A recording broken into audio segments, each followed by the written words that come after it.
আজি ঘৰৰ গোটেই ফেমিলি ওলাইছোঁ আমি শিৱসাগৰলৈ বুলি যিহেতু মোৰ বা আছে শিৱসাগৰত মানে আমাৰ মোতকৈ ওপৰ বাজনী শিৱসাগৰলৈ বিয়া দিছে চ' তাইৰ ঘৰতো পানী সোমাইছিলে মানে গোটেই ঘৰ ডুবি শেষ আৰু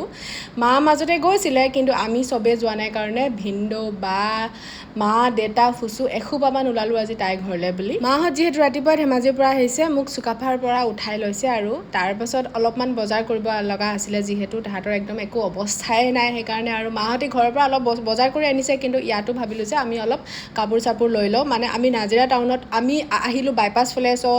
নাজিৰা টাউনতে আমি অলপ কাপোৰ চাপোৰ ল'লোঁ তাৰপাছত মিঠাই ল'লোঁ তাৰপাছত আৰু আহি পায়ে গ'লোহি আৰু মোৰ বাহঁতৰ গাঁওখন আকৌ বহুত ভিতৰুৱা হয় কাৰণে ৰিলিফ একদম কম পাইছে তেওঁলোকে আমি বহুত মানুহক খবৰ দি গৈছে বাৰু সেইফালে কিন্তু তথাপিও বেলেগৰ দৰে একদম কম পাইছে ৰিলিফ কাৰণে আমি আজি আহিলোঁ আৰু এইফালে ঘৰটো দেখিছেনে কিমান ওপৰলৈকে পানী গৈছে আৰু মোৰ বাহঁতৰ ঘৰটো কথাই ক'বই নালাগে একোৱে নাই মানে চব শেষ পিছে এতিয়া পানী আগৰ দৰে নাই এতিয়া বহুত শুকাইছে অলপ অলপ বোকা আছে মই আকৌ চাৰিওফালে চাই লৈছোঁ ক'ত কেনেকৈ কি হৈছিলে পিছে আমি যাম বুলি গাহৰি লৈ গৈছিলোঁ লগতে আকৌ ভিনদেউৱে কাটিলে হাঁহ মাংস হাঁহ এটা লৈ আহিছিলে ভিনদেউৱে যিহেতু আমি আহিছিলোঁ ৰাতিপুৱাতে একো নোখোৱাকৈ চ' সিহঁতৰ ঘৰত আকৌ ভাত চাত খাই দিনতে আমাৰ আকৌ যাবলৈ হ'ল কাৰণ বহুত লেট হৈ গৈছিলে তাৰপাছত আৰু চাহ তাহ খাই ওলাই দিলোঁ এয়া হৈছে মোৰ ফাদাৰ পিছে আমি ৰাতি 10টা বজাত ওলাইছোঁ ঘৰ পাইছোঁ 12:30 বজাত এয়া দেখিছে না ফুচুৰ একদম পুৰা টোপনি আৰু